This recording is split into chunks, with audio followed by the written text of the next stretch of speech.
今日帶大家嚟南丫島介紹好飲嘅咖啡，暢遊榕樹灣大街，帶你進入隱世茶棚，仲有南丫風車發電站，欣賞春天盛放嘅花。最後帶大家嚟一間韓國嘅私房菜，記得慢慢欣賞啊！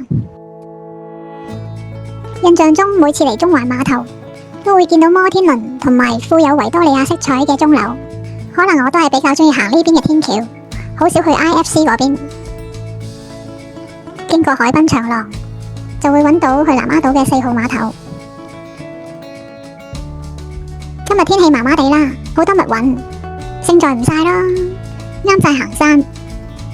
今次目標係由榕樹灣行到去索罟灣，其實都可以選擇搭船去索罟灣，行去榕樹灣都得噶。我哋搭11點鐘船，星期6嚟講唔算多人，仲有空位剩添。大約半個鐘船程就到達榕樹灣啦。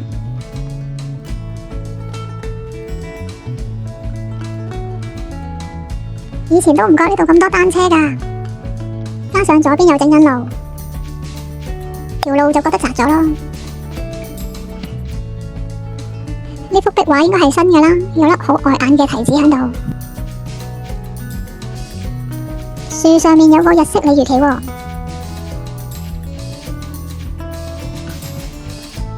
呢間望海嘅海鮮酒家應該做咗好耐噶啦，每次嚟都見到佢開噶。記得3年前嚟食過，味道都 OK 嘅。今日個海好乾淨啊！南丫島顧名思義就係喺香港嘅南面，形狀就似個 R 字，所以就叫做南丫島啦。人口大約只有7000人，因為人口密度較低，生活節奏較慢，而且比較接近大自然，所以除咗有原居民，仲有唔少外國人住㗎。有隻好肥嘅狗啊！呢度好多零食買啊！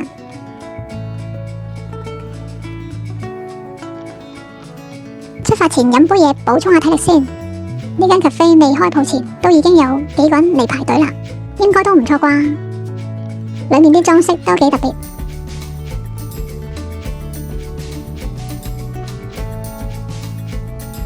入到廁所都見到有心思嘅裝飾。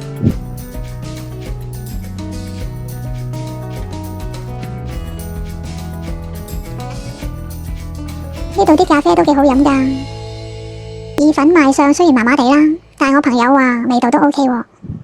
店鋪出面都有啲好可愛嘅燈，仲有啲咖啡渣俾你攞。充完電我哋就正式行程啦。呢度好多人養狗啊，好得意啊！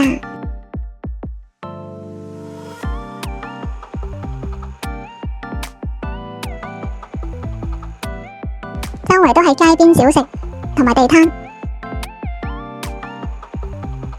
呢啲袋好有特色，爭啲想買啊！仲有花啊、水晶石啊、瓷器等等，真係包羅萬有啊！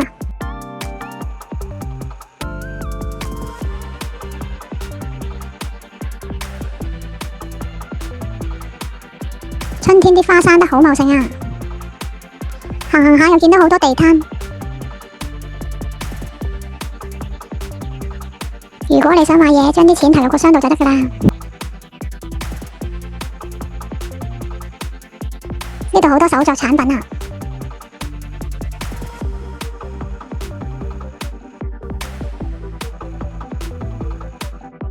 我哋沿住路牌會經過好多條村，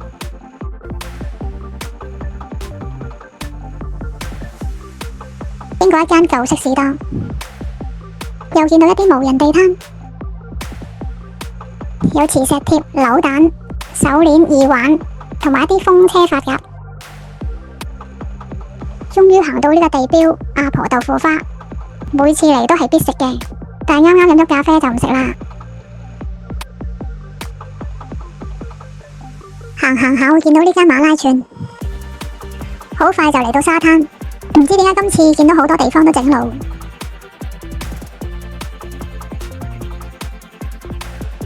邊個遺棄咗呢架車仔啊？呢個洪聖爺灣泳灘周圍都好乾淨，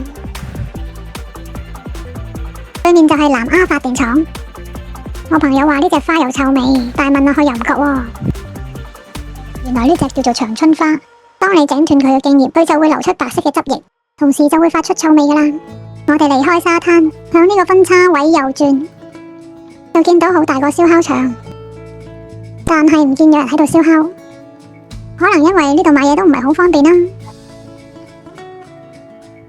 我哋發覺呢段路都幾多上斜位噶，可能由索罟灣行返去榕樹灣會比較舒服，因為如果行相反方向就變咗落車，就會冇咁辛苦啦。啲石磚有葉嘅形狀，幾得意喎。又見到南丫發電廠啦，喺1982年開始為香港島、鴨脷洲同埋南丫島提供電力，之後更逐步引入天然氣，減低對環境嘅破壞。終於去到一半路程啦，嚟到山頂觀景亭，望住呢個牌，我哋先至發現錯過咗去南丫風采發電站啊！糾結咗一陣，我哋決定返轉頭，因為之後嗰啲景點都唔係太吸引。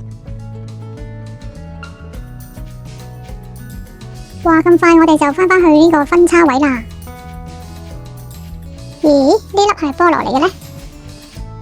我哋響呢個分叉位嘅左邊，見到好似有嘢睇喎。原來呢度有間香草園，就入去行下，睇下有咩睇先。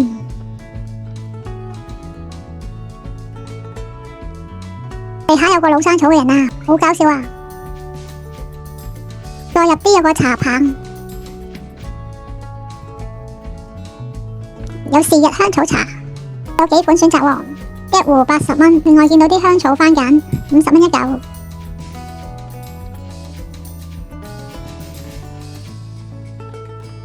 見到裏面都有2、3個茶客噶。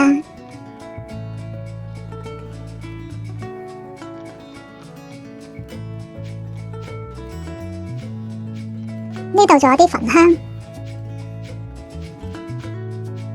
其實個環境都唔錯，喺度嘆茶都幾好啊！呢啲人手做嘅茶杯要200蚊一隻，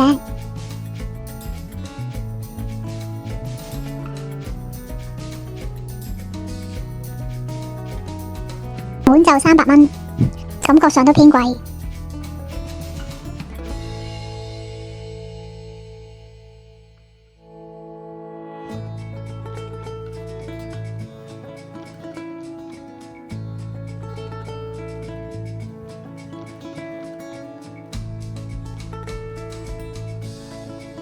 出咗茶棚，就見到一個生晒瘡嘅頭啊，好恐怖啊！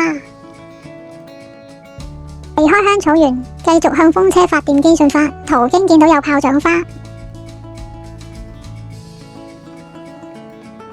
原來呢啲開得咁靚嘅叫做三角梅，呢隻就叫做雞冠花，而呢隻呢就叫做矮牽牛花。呢度有機蔬果賣喎，20蚊一份咋。一直上車，一路直行，終於嚟到呢個風采發電站啦。佢係由香港電燈公司興建，響2006年開始啟用。風車直徑20米，塔杆高度46米，總重80噸㗎。離開風車，我哋就諗住沿路返碼頭。途經又見到啲花開得好靚喎，呢隻唔知叫咩花呢？而呢隻粉紅色嘅花，我響網上揾都係顯示三角梅喎，靚到好似去咗歐洲咁啊！係時候搭船返去啦，下次唔知幾時再嚟呢。落船之後，我哋去咗呢間韓國私房菜度食晚飯。呢度裝修簡約，但有啲特別嘅裝飾。人唔算多，因為我哋有7個人，所以嗌咗一個3人婆婆套餐，加一個4人婆婆套餐。至於點解叫做婆婆套餐，我就唔知啦。我仲見到一個2人餐，叫做姨媽套餐添。首先嚟咗一碗粥，但係佢似米漿多啲喎，南瓜味甜甜地都 OK 啊。之後主菜上場啦，成個台面連啲食物搬過嚟啊！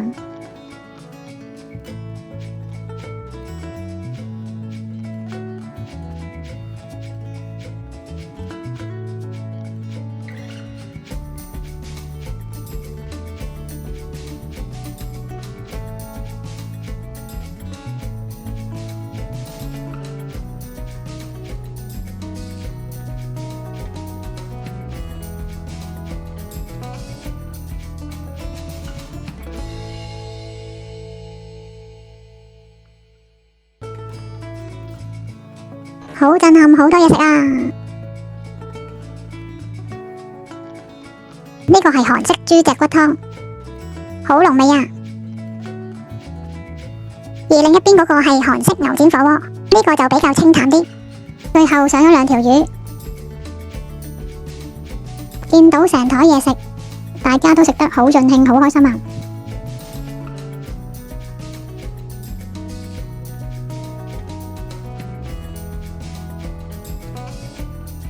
鍾意呢條片就俾個 like 啦，記得訂閱埋我頻道啦，唔該晒。